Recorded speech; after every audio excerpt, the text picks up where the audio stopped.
Good morning. And I'm getting quite a bit out of this. Dragons, monsters, and men. Now, if you're easily, I don't know how to explain. If you don't care for the gentleman, then things he has to say might not be your cup of tea. This is a Jordan Peterson series. I'm finding it very, very interesting.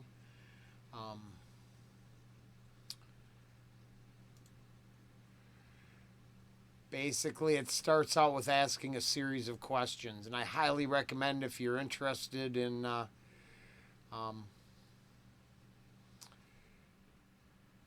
it was incredible because he uses a dishwasher. So you're good at anything. No? Then he tells a story about being good at being a dishwasher. Using that to turn over and let it roll, get himself a cooking job. And then let that roll and move up to something else. And how being good at something is important, even if it would be a dishwasher. So it was very, very interesting.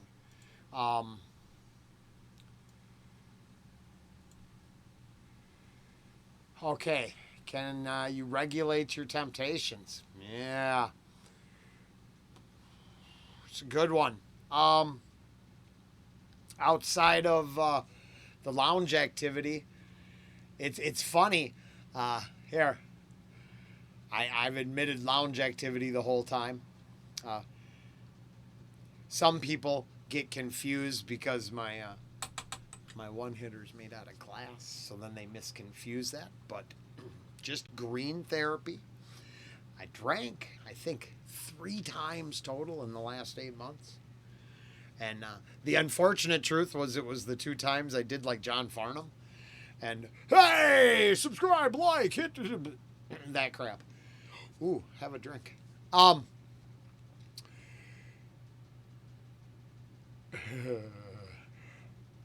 Can I regulate my temptations? Well, the truth is, he gets into that, but his discussion on temperament is more well spent. For myself, I need to regulate. Well, I have temptations to fly off the handle, to be, let's say, offended or triggered, like other people. I mean, could it be a byproduct of showing people complain for the last decade? Maybe. I can't say. What I can say is episode 1 really got me thinking. Trying to see if there's any good more points to.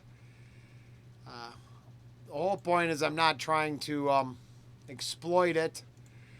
It's not like I'm doing a review to it, but I am going to share. Let's see, the beginning of where's 2. I think I have some. Yes. Okay. It took a second. Watch the opening. Basically, this one is titled Arm Yourself. Now let's just see what we get. Now, hold on a second.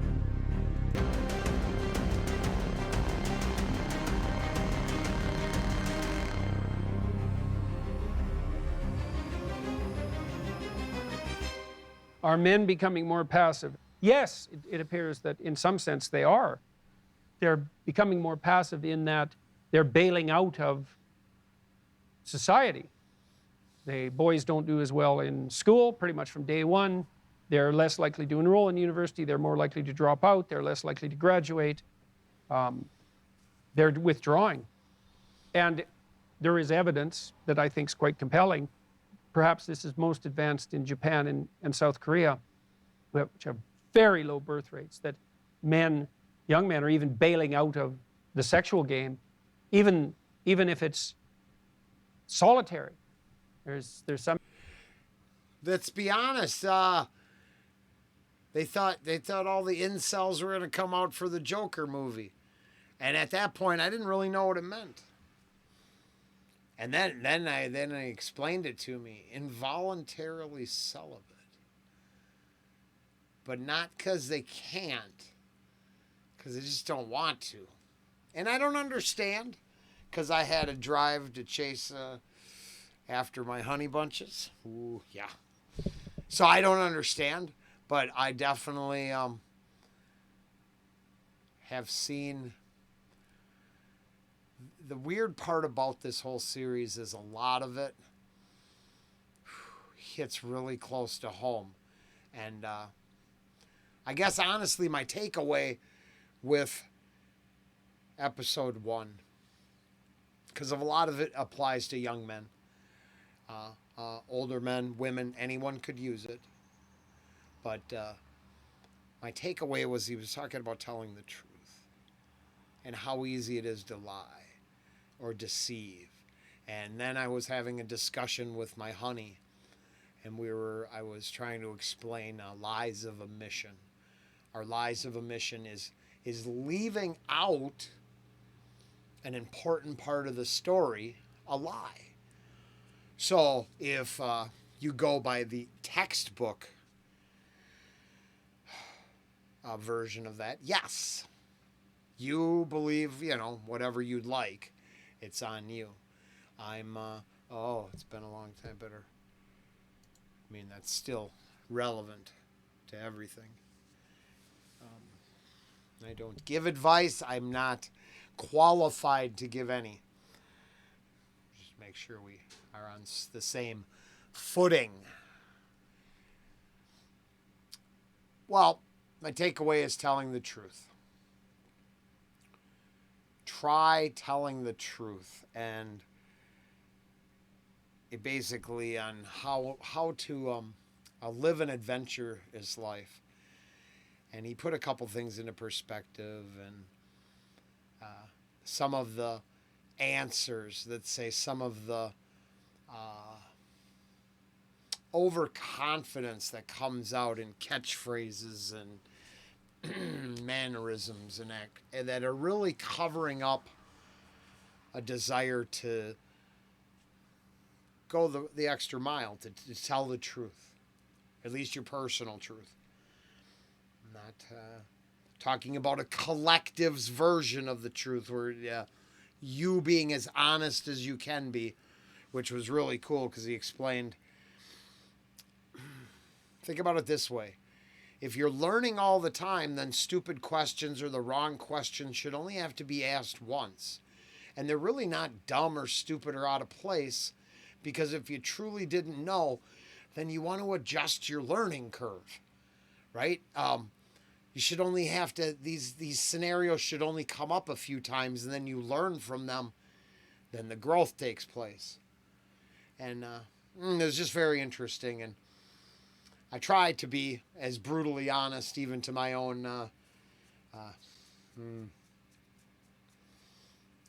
not detriment, I guess. But I try, and I got to try even harder.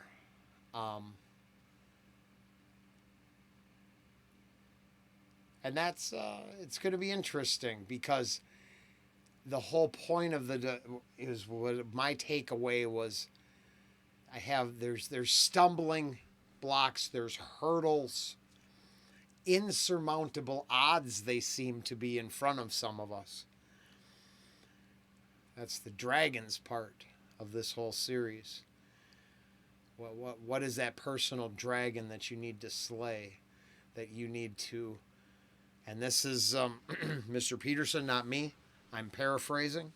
This is my takeaway from episode 1. And then the slaying these personal dragons.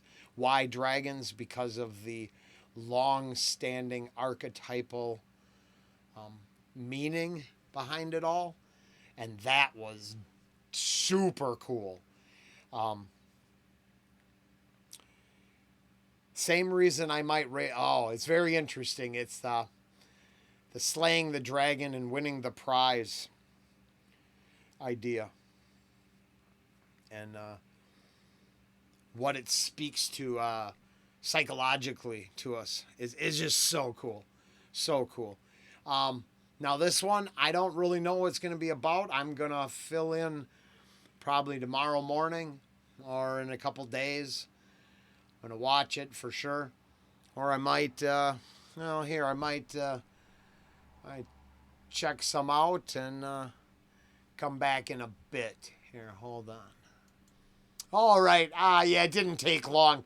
I think I'm gonna cover this, listen to this, and then I'm gonna watch it, and we'll come back tomorrow. I think the idea, the takeaway, if there's anything of value from what I saw so far, it's realizing that I personally realize that I use past conquests. Oh, I don't place anything else on a pedestal. I put myself on the pedestal. I just don't say it. It's obviously why everything's so egocentric. I put myself, I conquered my demon, so that gives me the value. But then, of course, if I only use that as a false front, not a stable foundation,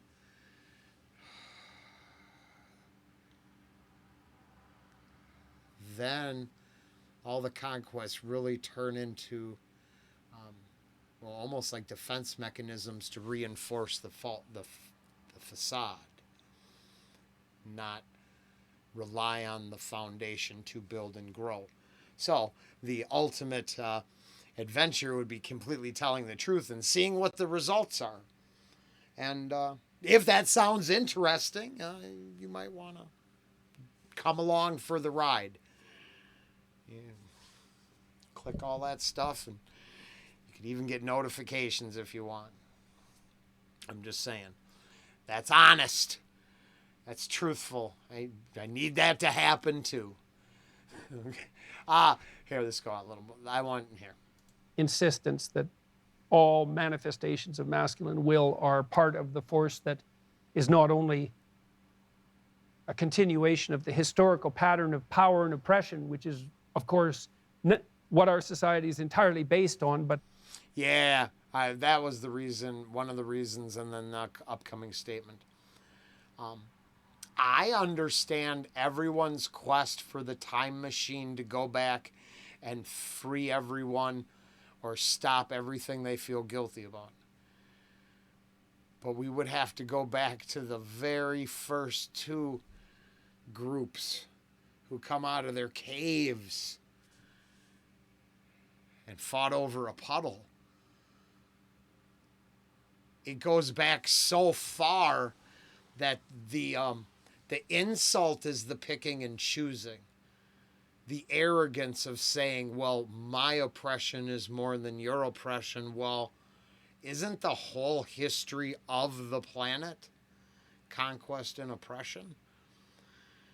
And then the people who want that time machine the worst appear to openly praise the idea of, well, you have to be accountable for the sins of the father. Well, wait, that goes back to the same puddle.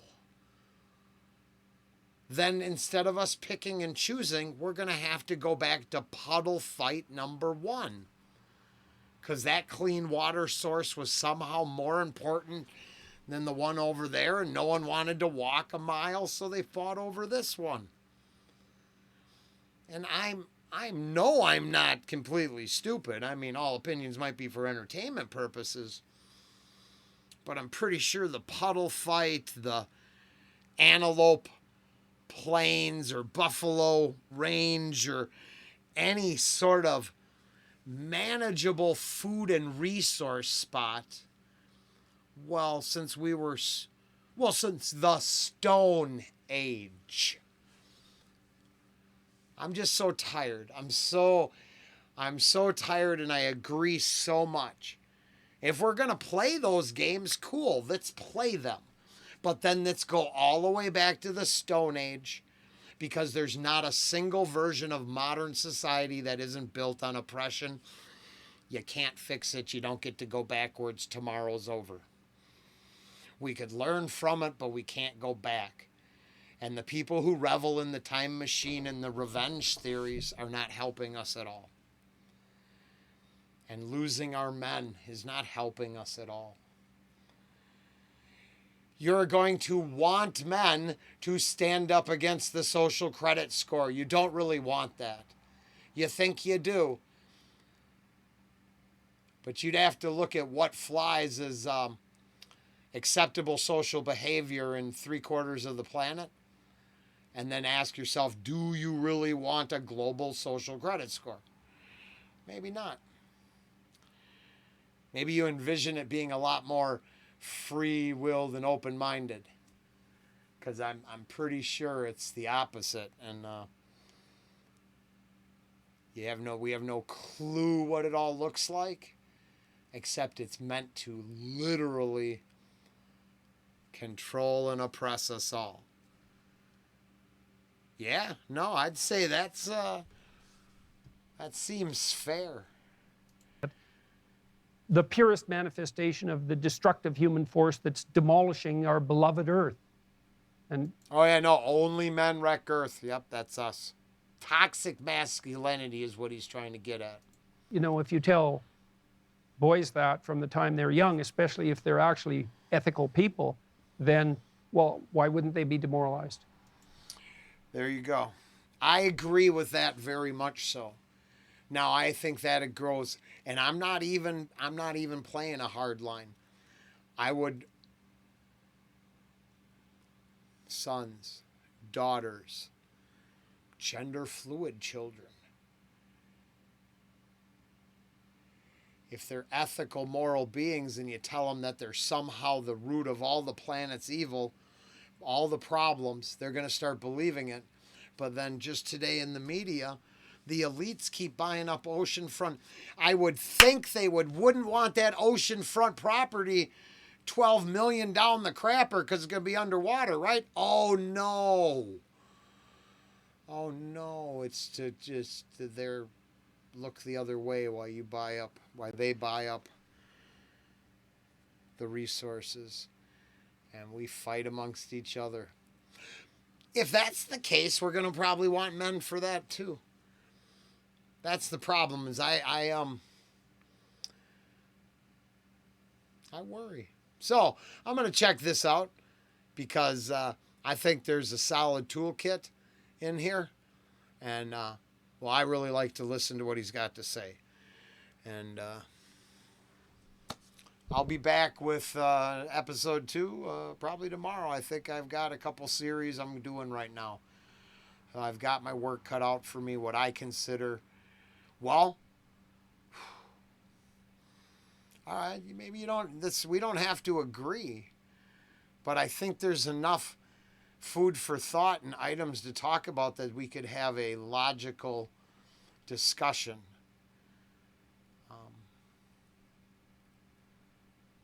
You know, have a good one.